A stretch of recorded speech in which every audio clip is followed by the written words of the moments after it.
পৃথিবীতে সবচাইতে শ্রেষ্ঠতম দোয়ার স্থান হলো মা বাবা। ওই মা বাবা যদি হাত পাতে আরশ পর্যন্ত পৌঁছে যায়, ওই মা বাবা যদি বদদুয়া করে, পৃথিবীর সব তীর সব টার্গেট মিস হতে পারে, কিন্তু মা বাবার বদদুয়া কখনো মিস হয় না, কখনো মিস হয় না।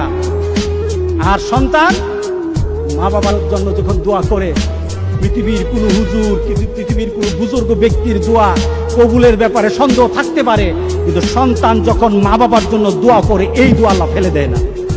সুবহানাল্লাহ। কারণ মা বাবার এই দোয়াটা শিক্ষা দিয়েছেন আল্লাহ সুবহানাহু ওয়া তাআলা, রব্বির হামহুমা কামা রব্বায়ানি সাগীরা।